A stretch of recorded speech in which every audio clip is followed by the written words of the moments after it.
Class 9 moments book का chapter number 1 the lost child.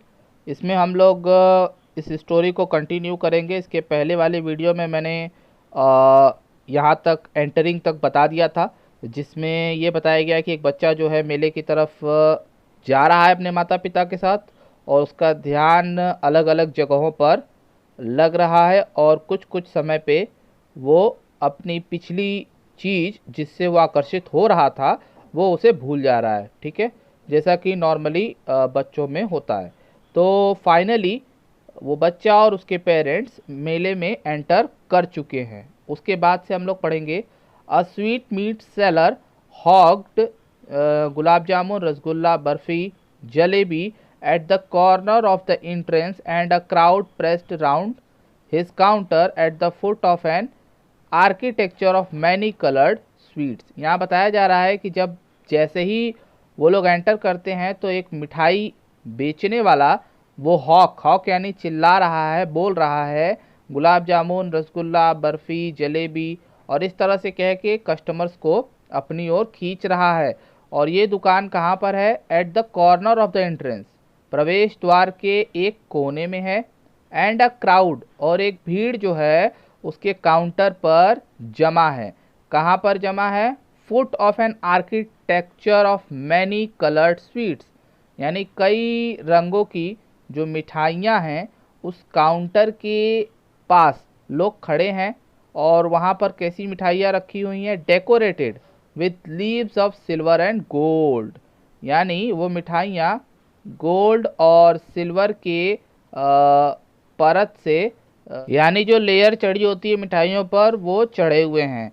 The child stared open आइड, और वो जो बच्चा है वो खुली आंखों से उन मिठाइयों को देख रहा है। स्टेयर्ड यानी घूरना, देखना। And his mouth watered for the barfi, क्यों, और उसके मुंह में जो है बर्फ़ी को देखकर पानी आ गया है। That was his favourite sweet, क्योंकि जो बर्फ़ी है वो उसकी फेवरेट मिठाई है। तो वो कुछ कहता है आई वॉन्ट दैट बर्फ़ी, कहता है कि मुझे वो बर्फ़ी चाहिए।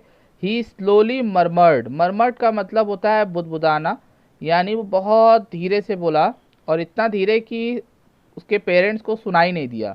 बट ही हाफ न्यू, लेकिन वो जानता था। क्या जानता था? ही बेग्ड, अगर वो मांगेगा, रिक्वेस्ट करेगा, दैट हिज प्ली, और जब वो बेग यानी रिक्वेस्ट करेगा तो उसकी जो प्ली यानी प्रार्थना है, रिक्वेस्ट है, वुड नॉट बी हीडेड, सुनी नहीं जाएगी। हीडेड मतलब सुनना, तो सुनी नहीं जाएगी। Because his parents would say, क्योंकि उसके पेरेंट्स कहेंगे कि वो लालची है, ग्रीडी यानी लालची है। So without waiting for an answer, इसीलिए वो बिना किसी आंसर के वेट करते हुए ही मूव्ड ऑन, वो आगे बढ़ गया। यानी वो मिठाइयों को देखकर तो बोला कि आई वांट दैट बर्फ़ी, लेकिन वो मन ही मन जानता था कि अगर वो मांगेगा तो उसके पेरेंट्स उसको ग्रीडी कहकर इस बात को टाल देंगे और उसे मिठाई नहीं दिलाएंगे। फ्लावर सेलर हॉक्ड, अब आगे बढ़ने पर एक फ्लावर सेलर दिखाई देता है जो हॉक यानी बेच रहा है। अ गार्लैंड ऑफ गुलमोहर, गुलमोहर की माला, गार्लैंड ऑफ गुलमोहर, इस तरह से बोल बोल के वो कस्टमर्स को बुला रहा है।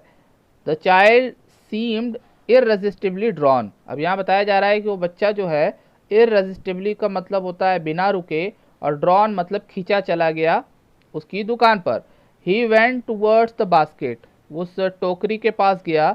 वेयर द फ्लावर्स ले हीप्ड, हीप्ड मतलब होता है ढेर, जहाँ पर उस फूलों के ढेर पड़े हुए थे, ले यानी पड़े हुए थे। एंड हाफ मरमर्ड, और यहाँ पर भी वो बहुत धीरे से बोलता है आई वॉन्ट दैट गार्लैंड, मुझे वो माला चाहिए।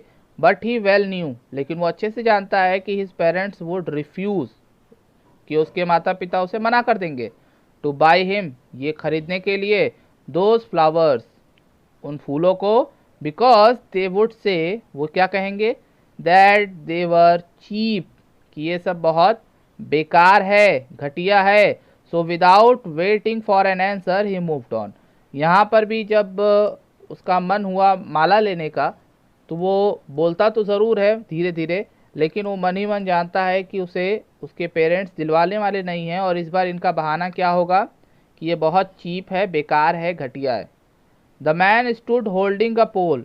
अब जब आगे बढ़ते हैं तो एक बंदा एक पोल यानी एक बड़ा सा डंडा लेके खड़ा है, with yellow red green and purple balloons, और उस पर रंग बिरंगे बलून्स हैं, फ्लाइंग फ्रॉम इट, और उस डंडे पे बंधे हुए हैं और वो ऊपर की ओर उड़ रहे हैं।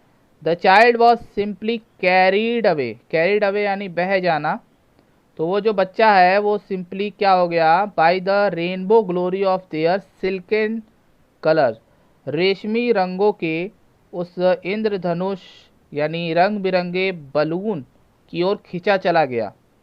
And he was filled with an overwhelming desire, यानी तीव्र इच्छा। ओवरवेलमिंग डिज़ायर का मतलब होता है तीव्र इच्छा, और उसके मन में तीव्र इच्छा भर गई क्या करने की, to possess them all. Possess मतलब अपने अधिकार में ले लेना, यानी उन सारे बलून्स को पाने की जो तीव्र इच्छा है उसके मन में भर गई। बट ही वेल न्यू, लेकिन वो जानता था, his parents would never by him, कि उसके पेरेंट्स उसको ये खरीद कर कभी भी नहीं देंगे। बिकॉज दे वुड से, वो क्या कहेंगे इस बार, he was too old to play with such toys. वो इस बार ये कहेंगे कि तुम काफ़ी बड़े हो गए हो, तुम इतने छोटे नहीं हो कि ऐसे टॉयज यानी बलून से खेलो। So he walked on for the farther. तो वहाँ से भी वो क्या बढ़ गया, आगे बढ़ गया। तो यहाँ पर आप समझ रहे होगे कि वो अलग अलग दुकानों में अलग अलग चीज़ों से आकर्षित हो रहा है, लेकिन वो कुछ मांग नहीं रहा क्योंकि उसे पता है कि उसके पेरेंट्स रिफ्यूज़ कर देंगे, मना कर देंगे। अ snake charmer stood playing a flute. अब यहाँ पर एक स्नेक चार्मर, आप कह सकते हो सपेरा, stood playing a flute to a snake, वहाँ खड़ा है और एक फ्लूट बजा रहा है, बीन बजा रहा है, जहाँ पर एक स्नेक है वो कॉइल्ड यानी कुंडली मार के वहाँ बास्केट में यानी एक टोकरी में बैठा हुआ है। इट्स हीड, उसका जो फन है वो बाहर निकला हुआ है। Bend like the neck of a swan, जैसे कि स्वान का जो नेक होता है उसी तरह लंबा सा उसका नेक बाहर निकला हुआ है टोकरी से। और ये जो स्नेक चार्मर है यानी सपेरा है, ये बीन बजा रहा है। While the music stole into its invisible ear. अब यहाँ बताया जा रहा है कि वो जो म्यूजिक है वो उसके कानों तक पहुँचती है, like the gentle rippling of an invisible waterfall. यहाँ लिखा है इनविजिबल वाटरफॉल, यानी यहाँ पे बताया जा रहा है कि जैसे कि वाटरफॉल यानी वाटर जो है ऊपर से गिरता है, तो यहाँ पे जो एक अदृश्य म्यूज़िक की बौछार है वो उसके कानों में आ रही है।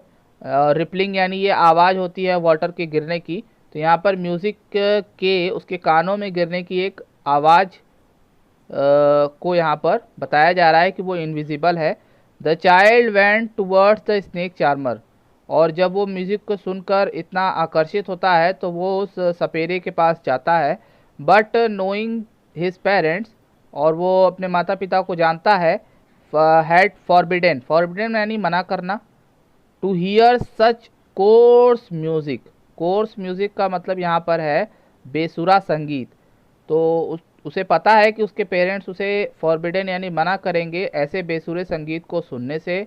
As the snake charmer played, जो कि स्नेक चार्मर बजा रहा था, ही प्रोसीड फार्दर, यानी फिर वहाँ से भी प्रोसीड हो गया, आगे बढ़ गया। There was a roundabout in full swing. अब जब आगे बढ़ा तो एक झूला दिखा।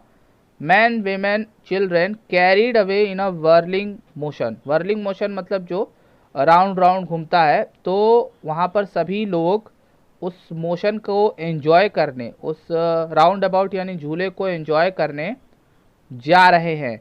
श्रीक्ड एंड क्राइड, चीख रहे हैं, चिल्ला रहे हैं, विथ टीजी लाफ्टर, और उसमें हंसी भी, मतलब हंस भी रहे हैं, यानी वहाँ पर लोग घूमने उस झूले पर जा रहे हैं, झूलने जो कि राउंड राउंड घूमता है, और उसमें बैठने वाले चीख रहे हैं, चिल्ला रहे हैं, हंस रहे हैं। The child watch them intently, वो बच्चा उन लोगों को बहुत उत्सुकता से देख रहा है। एंड देन, और तब, he made a bold request. Bold मतलब होता है साहसी, अब तक देखिए हर एक जगह पे जहाँ जा रहा है वो अपनी मन को दबा रहा है, लेकिन यहाँ पर वो साहसी एक निवेदन करता है, I want to go on the roundabout, मैं जो है झूले पर झूलना चाहता हूँ, प्लीज़ मदर एंड फादर। यहाँ पर पहली बार वो अपने मन की इच्छा को दबाता नहीं है और लाउड वॉइस में ये रिक्वेस्ट करता है। तो जैसा कि आप समझे कि पहले मिठाई की दुकान पर उसे बर्फ़ी पसंद थी लेकिन वो मांगता नहीं है। फिर फ्लावर की दुकान पर जाता है जहाँ उसे गुलमोहर की गार्लैंड चाहिए होती है, लेकिन वो भी नहीं मांगता क्योंकि उसे पता है कि उसके पेरेंट्स रिफ्यूज़ कर देंगे। उसके बाद वो बलून्स वाले के पास जाता है जहाँ पर रंग बिरंगे बलून्स हैं, लेकिन वो भी नहीं मांग पाता है। उसके बाद स्नेक चार्मर की म्यूज़िक सुनना चाहता है लेकिन वो भी सुन नहीं पाता है। लेकिन फाइनली झूले वाले जगह पर वो अपनी बात रखता है। देयर वॉज नो रिप्लाई, लेकिन कोई जवाब नहीं आता। He turn to look his parent, जब आवाज़ नहीं आती, रिप्लाई नहीं आता, तो वो घूमता है अपने पेरेंट्स को देखने के लिए। दे वर नॉट देयर, वो उसके पास पीछे नहीं थे। अहेड ऑफ हिम, न तो उसके आगे थे। He turn to look on either side, वो दोनों तरफ, रोड की दोनों तरफ आगे पीछे करके देखने लगा। दे वर नॉट देयर, वो कहीं पर भी नहीं थे। ही लुक बिहाइंड, पीछे देखा। There was no sign of them, उनके कोई चिन्ह नहीं दिखाई दिए, यानी उनके कोई संकेत नहीं मिले कि वो किधर हैं। यानी वो हर तरफ देख रहा है लेकिन उसके माता पिता उसको दिखाई नहीं दे रहे हैं।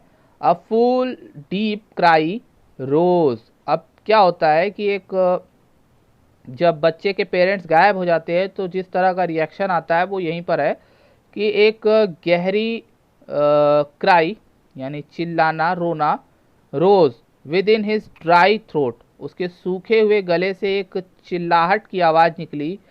And with a sudden jerk of his body he ran from where he stood. अब यहाँ देखिए बता रहा है जर्क मतलब झटके से, तो वो चिल्लाता है ज़ोर से पहले तो, और फिर झटके से वो जहाँ खड़ा था वहाँ से दौड़ के ढूंढने की ओर निकल पड़ता है अचानक। सडन मतलब अचानक। क्राइंग इन रियल फियर, और वास्तविक रूप में वो बहुत डरा हुआ था, इसीलिए वो चिल्ला रहा था। और क्या चिल्ला रहा था? मदर, फादर, ठीक है ना। टीयर्स रोल डाउन, और उसकी आंखों से आंसू गिर रहे थे। हॉट एंड फियर्स, गरम और खतरनाक। आप फियर्स का मतलब कह सकते हो भयानक। हिज फ्लश्ड फेस वॉज कॉन्वर्स्ड, यानी उसका जो आंसुओं से भीगा चेहरा है वो डर से कांप रहा था। कन्वर्स्ड मतलब आप कांपना कह सकते हो। पैनिक स्ट्रिकन यानी घबराया हुआ। He ran to one side first, पहले वो एक तरफ दौड़ा, देन टू द अदर, फिर दूसरी तरफ दौड़ा। Hither and thither in all direction, फिर वो क्या हुआ कि यहाँ वहाँ हर तरफ वो दौड़ा। और क्या कर रहा था? Knowing not where to go, और उसे पता ही नहीं था कि किधर ढूंढे, और चिल्ला रहा था मदर, फादर। ही वेल्ड, वेल्ड मतलब दुख में चिल्लाना, ठीक है ना, तो दुख में चिल्ला रहा था। हिज येलो टर्बन, उसकी जो पीली रंग की पगड़ी थी वो अनटाइड, खुल गई।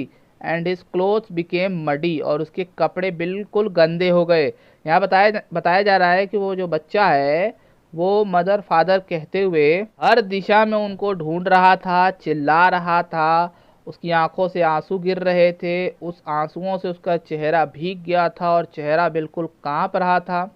उसकी पगड़ी खुल गई थी और उसके कपड़े बिल्कुल गंदे हो चुके थे, क्योंकि उस बच्चे को समझ नहीं आ रहा था कि अब कहाँ ढूंढे वो अपने पेरेंट्स को। अब इसके आगे हम लोग नेक्स्ट वीडियो में जानेंगे और स्टोरी को एंड करेंगे। आई होप आपको इस वीडियो में बताई गई चीज़ें समझ में आ गई होंगी। और नेक्स्ट वीडियो में हम लोग जानेंगे कि वो बच्चा क्या करता है और उसको कौन बचाता है और उसके माँ बाप से कौन मिलाता है।